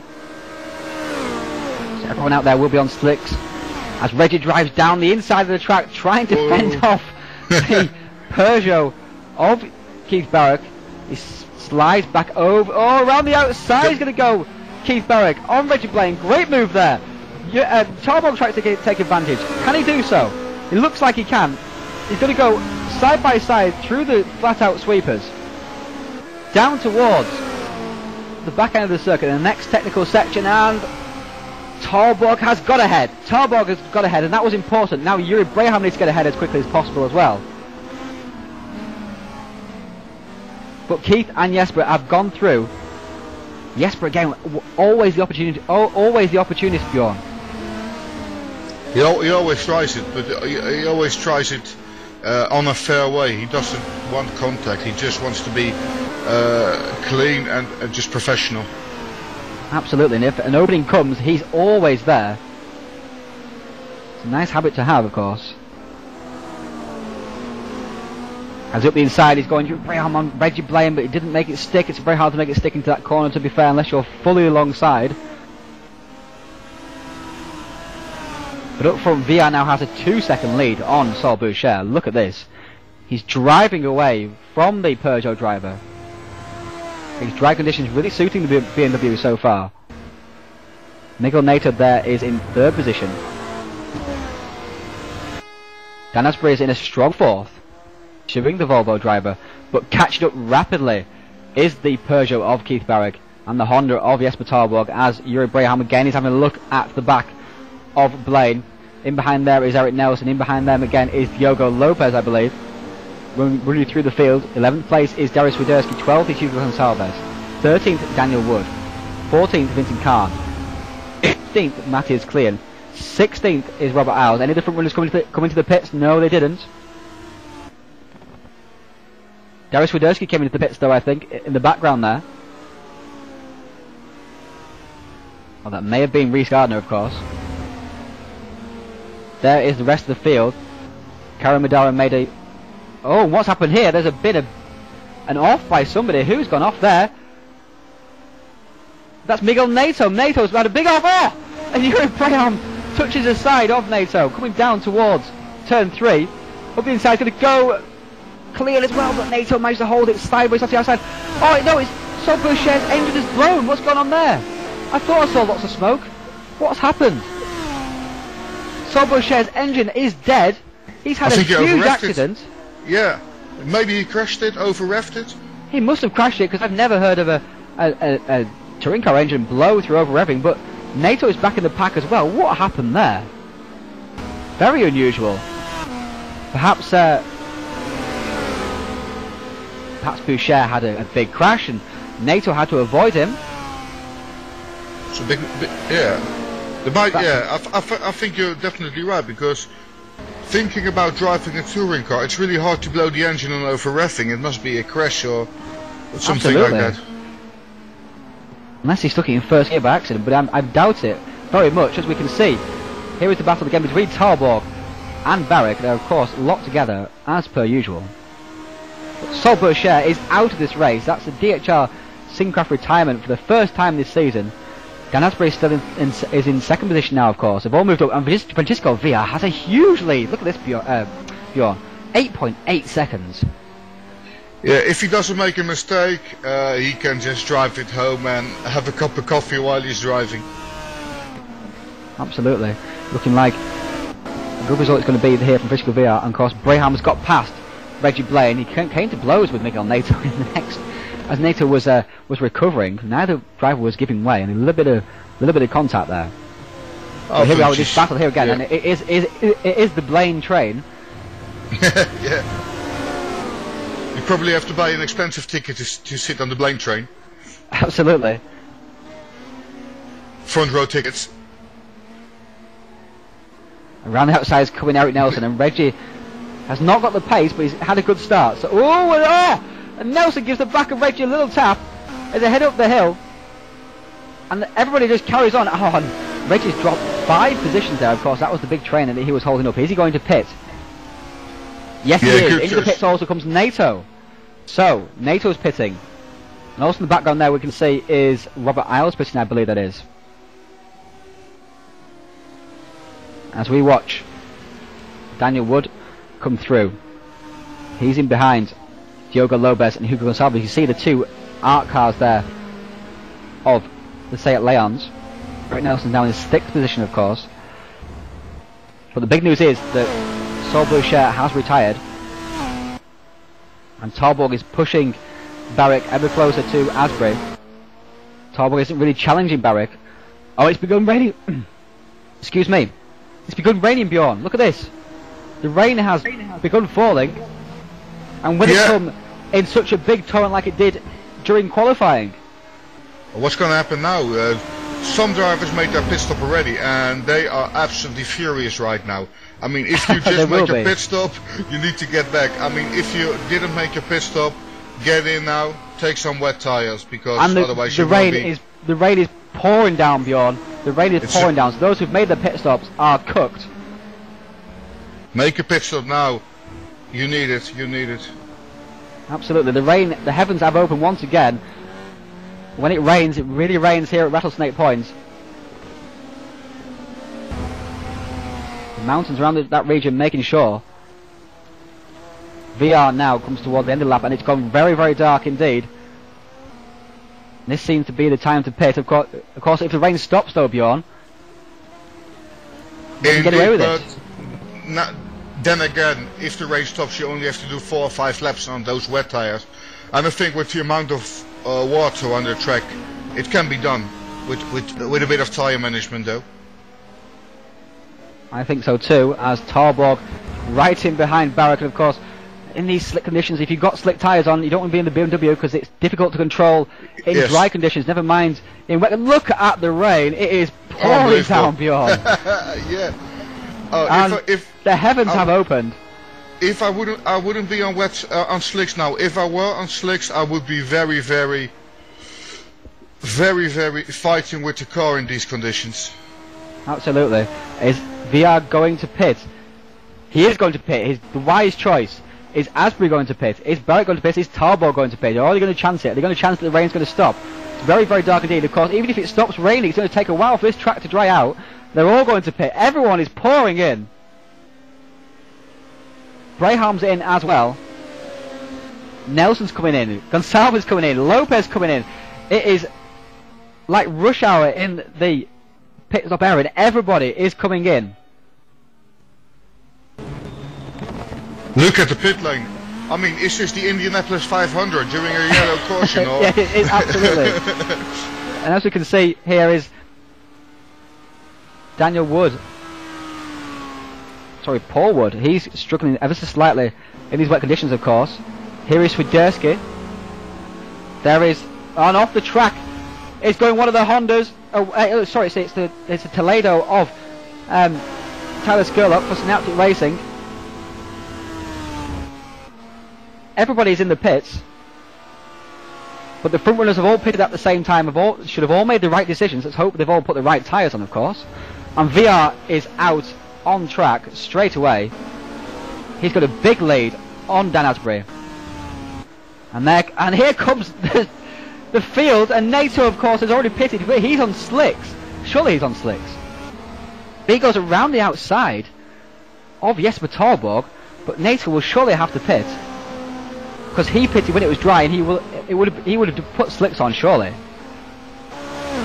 As they fly up now towards the stadium section, and Tarbog has got ahead of Barrick out of those pit stops, and Braham is right in behind these two. Swiderski's in 7th place. 8th is Reggie Blaine. I don't think Swiderski pitted. Has Swiderski pitted, Bjorn? Was that him pitting earlier? No. I think he still has to make a pit stop, but you never know in this race. But I think he made his pit stop. I think he's still just fighting with the pack. Yeah. I think he did. Yes, because he's struggling. Look at that. He's struggling. Right back he goes. Yeah. I think he's on slicks. He's one of the early pitters. And Nato was an early pitter as well. But surely he didn't put wets on chancing it. He must be on slicks. And if so, Tarbog will be passed very shortly indeed. But Nato is making sure that he can't get past. Meanwhile, Dan Asprey has a 2-second lead in this gap. Sorry, go ahead. Yeah. Look, I was just telling. Look at Dan Asprey. He's there again. Does he gonna get his second podium of this year's campaign? Absolutely, of course. He finished in 2nd place in the first race. He's had 2 podiums this season so far, I believe. 2 already. Okay. I think so. Yes. I have to do my homework better. I think so. Let's. Table says he does. Said he did anyway. Yeah. Yeah. He had a 2nd place in the first race at Sebring, and of course he had a 3rd place at Watkins Glen in the 2nd race. But look at that rain there, Bjorn. And Yuri Braham is all over the back of Keith Barrick. And Nato is still staying ahead of these guys. Surely he isn't on wet tyres. Why would he change to wet tyres when he pitted when it was dry? That's very strange indeed. I don't know if he's on slicks. I mean, if he's on slicks, he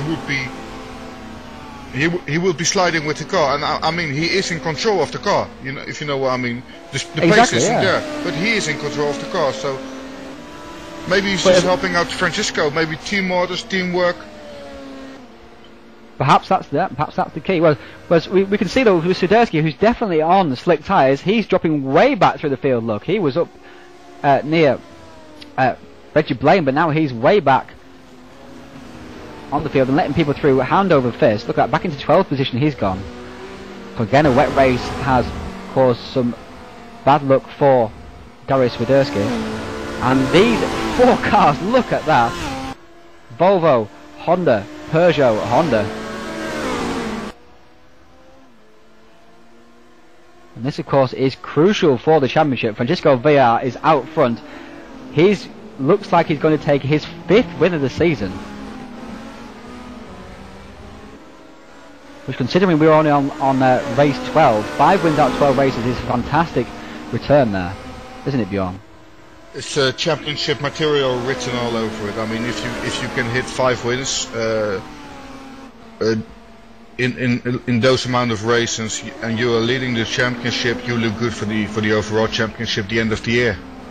Absolutely. Of course, if it comes down to tied results, Bjorn, it looks like that VR already has enough wins over the rest of the field. If it comes down to tied results, then he will win the championship on the number of wins. Yeah, you know what is also the good point for Francisco Villa is, I mean, he doesn't have one direct opponent. I mean, he's got Keith Barrick snatching points from Tolberg snatching points from Barrick snatching points from Braben. So they basically steal each other's points, so that Francisco can basically just walk away with a big smile. Absolutely, he's cleaning up here. But Dan Asprey is under big pressure now from Miguel Nato. Nato must have changed to wet tyres, although why he would have done so, I'm not quite sure. Perhaps it just started drizzling just as he was pulling into the pits, and he made a quick decision to change to wet tyres. But either way, it was an inspired decision.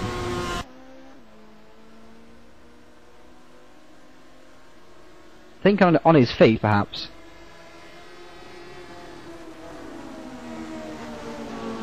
Perhaps he's got some more inside information that told him it was going to rain. But whatever, he is reaping the rewards. And Dan Asprey is holding 2nd place from this gaggle of cars. Yuri Braham has dropped off the back of these cars just a little bit. Perhaps made a slight mistake somewhere. But Reggie Blaine is now back onto this train of cars. So Blaine is at the back of the train this time. It's just the Blaine train. I think we're gonna call this race the Blaine train. we're gonna write a song about it. It's the Blaine train. Let's not sing, Bjorn. That's not a good look. As Dan Asbury is under intense pressure now from NATO, who's under intense pressure, of course, from Torborg. NATO nicks the win from Torborg at Watkins Glen. If viewers remember correctly, with an excellent move on the final lap. And up the inside coming NATO on Asbury. He's going to make the move stick. Asbury is struggling on the brakes, it seems. And Torborg's going to try and get his power down as well, as he gets balked a little bit by the Volvo of NATO on the exit. Is Torborg going to get past? Is he going to do another opportunist move? As Barrick is trying to follow through as well. This is going to be very tight indeed as they head down towards the fountain. Around the outside is going to go. Torborg and Barrick hits the back of Swiderski, and Braham's in there as well. Look at this. Braham's going to go around the outside. No, he's not. He's going to pull out of it. But Barrick has been held up behind Asbury while Torborg has scarpered. So this is crucial. Barrick has to get past. He just has to get past the BMW driver. And of course he's got Yuri Braham right up behind him. Look at that. As we look back now from Dan Asbury, looking back at the Peugeot of Keith Barrick. He's in behind. And now Yuri Braham's in behind him as well. Can Barrick get past, or can Dan Asbury hold on to his fourth position? The strong result for him. Yuri hit the side. Almost. He hit the back of Keith Barrick and got sideways himself, so he lost out there. Now the flow through these fast sections. Oh, he's got out of shape. Yeah. Asbury's got out of shape, and Barrick has gone straight through. Thank you very much. And he takes the place, and of course Braham hadn't made that mistake just a couple of corners ago. He would have been able to take advantage as well. There The brakes are really just not happening for Yuri in this race. Now it's one of those races that it just doesn't work, and after this race I think he's going to tell us forget about it, let's go over the next race. Bang. And NATO is under pressure once more from Torborg, while VR has a huge lead at the front of the field. He must be laughing, and up the inside is going to go Torborg on NATO. He takes the position. Does he? No, he doesn't. NATO goes around the outside. Excellent defending there. Oh, but Braham has got past Dan Asbury, so Dan Asbury must have made a mistake or was slow into turn 1 or turn 2. But Braham is past. So the top 5 in the championship are the top 5 in the race.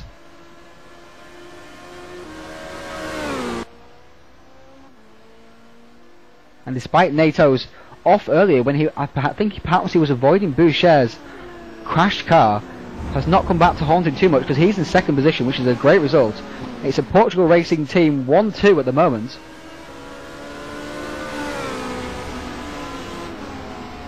And look at position number 7, Robert Isles, the Australian driver. Great performance. Absolutely, and he's in a battle with Hugo Gonçalves in the Seat Leon. Robert Isles also in the Seat Leon. There he is in the Terra Australis racing car.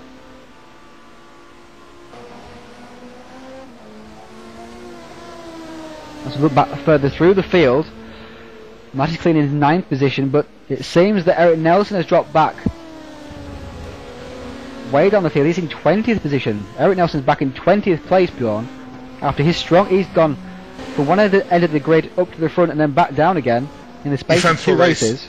Eventful race from Mr. Eric. And Reggie Blaine is out.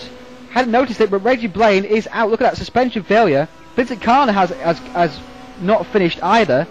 So Reggie Blaine was right up behind the Braham, Asbury, Barrick and NATO battle, but he must have crashed somewhere because he is out of the race. Vincent Carner has also retired. Of course, earlier in the race, Saul Boucher retired. So I don't know what happened to Vincent Carner, but Vincent Carner will not. This really does put absolute paid to his championship hopes. He will not be retaining the title this season. That is for No, certain. he won't. That's it's from this race on. It's over. Absolutely, and Tarbog is again pressuring NATO. If Tarbog can just put one more car in between him and Barrick, it will help his championship results no end, of course. Tarbog, our race 1 winner, is going for a second place in the second race. He already took points out of Barrick and VR in the first race. He'll hope to do the same again. And a side by side into turn 1. It's very close indeed. Oh, they touch, and NATO runs slightly wide, but they managed to get it back again. He needs that second place, Jesper. He really needs. He needs the points. Absolutely, he needs to minimise the damage to Francisco VR.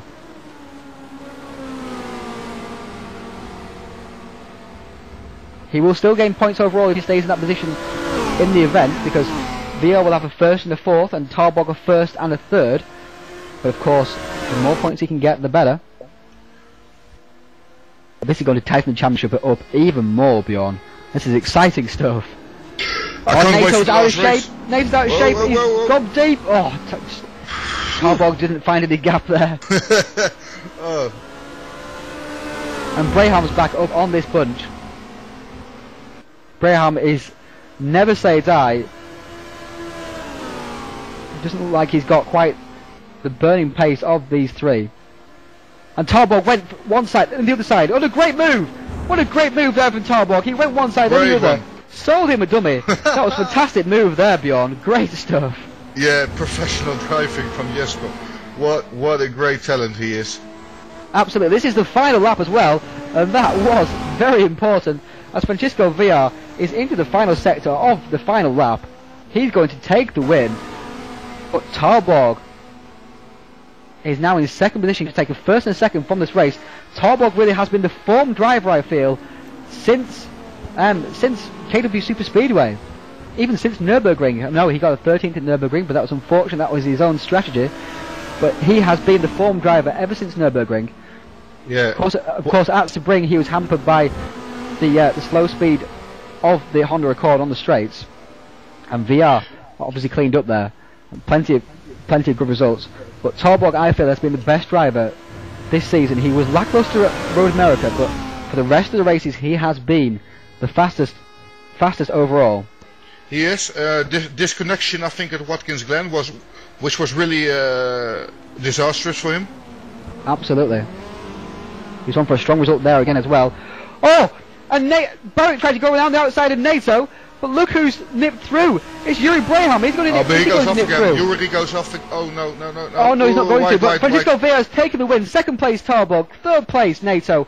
Fourth place Barrick. Fifth place Yuri Braham. Just fought off the fight there from Keith Barrick. Sixth place Anna Brigg. Another good result for him. Seventh Robert Isles. Eighth just Isidro Gonçalves. In ninth position coming across the line now is Daniel Wood. 10th is going to be Matthias Klein in his Honda Accord. Flashes his lights. Another top 10 for him. 11th place Reese Garner. Better second race there for him. In 12th position is going to come Ethan Bass. Well, an excellent result for him in his second race in Server 1. He comes across the line in 12th. We've seen him struggling, but he has got an excellent result in this second race. 13th place to come across the line is going to be Daniel Wood. Sorry, Bjorn. Well done, Ethan. I mean, 12th place in just his second ATCC race in Server 1. In this weather conditions, in this grid, all I can say, strong performance from Ethan and deserved. Absolutely. Diogo Lopez finished back in 18th. And Bogdan finished in 14th, despite the fact I think he had to make an extra pit stop because he pitted early. But we shall see. 19th position across line comes Darius Federski. Of course, he had to struggle right to the end of the race on slick tyres, the poor guy. 20th position coming across the line now is going to be, I think that's Stefan Werner. Yes, it is. In 21st now is Glenn Peterson. Glenn Peterson going to take 21st position.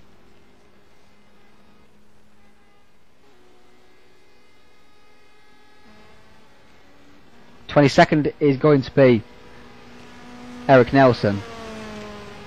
So he's gone from one end to the other, back to the other end again in this race.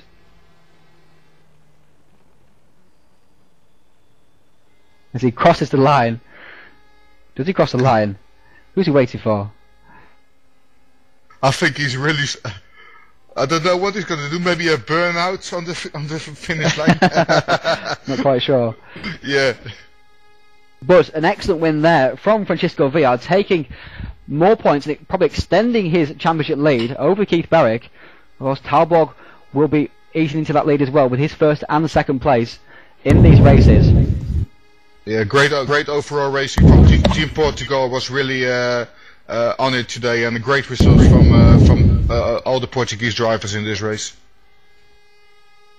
Indeed it was, and we are now joined by race 2 winner Francisco Villar. Very well done to you, Francisco. First of all though, let's talk about what happened in the first race. Coming towards the end of the race, you were challenging of course Yuri Braham, and then got a tap there from Keith Berwick. What was your viewpoint on that one? Hey Ryan, I think Keith Berwick had nothing to do with it. He couldn't go anywhere. No, absolutely. Yeah. I saw Yuri doing a mistake exiting turn 1, and so I decided that I would go side by side to turn 2. But then I had nowhere to go as he closed the door. So I'm sorry for him and for me as well. But there was nothing I could do. I think I don't know from the viewer's point of view, but from my side of view, I think I couldn't do anything. Relatively to the rest of the race, in the beginning I was really being under pressure from Keith and Talborg, so I decided to pit, and then it was just controlling. I thought it would be just controlling to the end, but I saw Vincent Kahn on the lead, and then Talborg in front of me as well. So I thought third place would be good, but then it happened with Yuri, and so fourth was not bad at all. Yep, you managed to keep that fourth position in place. An excellent run in the second race there. You got a great start off the line. Of course, you just seemed to drive away as incidents seemed to happen behind you. I mean, what was your viewpoint on that one? You seemed to just, once again, as we've seen in several races this season, just take advantage of anything and just drag away into the lead and take the win. Yes. Actually, I thought that I would be challenged by Dan Asbury on the start, but actually it was Saul Boscher that started better. So I was able to pass him. I don't know if it was in the first or second lap. I don't know. And then I just, as you say, I took advantage of the others fighting each other, and I just did my own race at my pace, and it was enough to win. Of course, all the front runners, of course, pitted at the same time as well. Yes. The track, I don't know if it was still dry enough to keep on the slicks, but as I had built a very good lead, I thought that I shouldn't risk anything, and so I decided to change on lap 5 to 4 wet tires. Yeah, but when the rain came, it really did come down. But I didn't think it was very, very heavy rain. It was okay. It wasn't too bad. I'm glad to hear. We're also joined by Miguel Neto, who's Francisco Villar's compatriot and teammate. How did those two events go for you, Neto? Hi all. Two good results. More good results than races. In first race, I start fifth, and follow Keith, Villar, and Berwick. In the beginning, the pace was strong than mine. After the stop, until the stop, I gather a little bit of gap of him, and I commit 2 mistakes after my pit stop. I went off the track 2 times, and I lose too much time. So good result, good third place in the first race. In the second race, we saw that you'd gone off early on, around about the same time that Saul Boucher had retired. Were you avoiding his car, or what happened to him? Because he retired obviously with engine failure. What happened there? Yeah, an engine failure of car of the Soul, and one thing happened in this type of game, that this is the first time in the straight got a little bit smoke from the car of Cell, and I grabbed the track. I don't saw the track, and I in the turn 2 I exit off the track. You lose a little bit of time. Yeah, we managed to recover it a little bit, but of course got stuck back in the pack. We're also joined by Mr. Keith Barrick. Yes. How did those two races go for you? Did you enjoy those races? Well, I mean, yeah, always enjoyable racing in good company. I'm a little disappointed in my own performance. I mean, driving off from the lead in the first race, which is, it's just at this level of racing, it just shouldn't happen. I think I was a little too focused on the telemetry, trying to read the weather at the same time as trying to drive, that I just got myself distracted and missed a break point and put myself into the dirt. I think also, in race 1, getting back to 4th, and then I would say I was fortunate that Francisco and Yuri did get together. Unfortunately, I tagged Francisco's bumper, which I'm really sorry about, but I didn't have anywhere to go. That did gift me the second place. Like, and I mean, it is a position for me, but you don't really want to get them like that. But race 1, I think would have went a lot different if I just kept my head more focused on my driving rather than looking at the weather. And I think I might have been able to pull off the win, which is much needed points at this point, because it's so tight between Francisco, myself, and Jesper. Race 1 just a little disappointing. Absolutely, because you've not won since the first race of the season, and since then, Talborg and Via have racked up the wins. Oh, absolutely. I mean, and in race 2, I kind of expected Francisco to get off the line. He's really good with getting off the line in the BMW, and I expected him to be up front quick. I was hoping to do the same thing, get a decent start, but because of the gearing for this track, I really had to work the clutch, and I guess my foot slipped or something, or mind lapse, and didn't get off the line like I wanted to in race 2. So it was a complete struggle going through the first couple of laps, because it was just non-stop battling. And with cars all around, you're trying to be clean. You don't want to punt anyone off, and everyone's got different break points. It was really tough. But race 2 was definitely more. There was more action going on. I think I was kind of doing I was kind of reading your mind with the weather, and I said to myself, the lap just when it said it was going to start raining, I'm thinking to myself, I really should pit this lap. And that was the lap Miguel pitted, and he definitely took advantage of that, because he came out on wets while we had to do a complete lap around this, 4.6 kilometers or something? Yeah. On slicks, and the whole leaders, and as we're coming out of the pits, well, Francisco was gone. That was beyond the story. We were racing for second. We come out of the pits in a pack, and you got Miguel went by us, and who else was there? Danny was there as well. So I mean, it was a really tough race to make the decisions and make the calls, because you don't want to do the wrong thing, and a lot of people did. You can hear them venting frustration in TeamSpeak. But in race 2, I know you're an evil weatherman. But coming away with a second and a fourth is I'm happy with. Obviously, it's 2 top 5 finishes, but I really had my sights set on getting beyond Miguel and Jesper. That was what I really wanted to do. Unfortunately, it just didn't happen, because 2 seconds would have been better, and I think I might have been a little closer to Francisco, but got to look forward. So, yeah, well, it's getting to that stage of the season where top 5s are turning out not to be good enough, really. So, thank you very much to you three for entertaining us, and also joining us here in the commentary booth. We'll see you again in 2 weeks' time at Laguna Seca. Well, fantastic. Thanks, guys. Bjorn, Ryan, as always, you do a great job, and my pleasure. See you then. Thanks, Ryan and Bjorn. No problem, guys. Thank you for racing, man. Congratulations, thank you, all. Thank you very much, guys.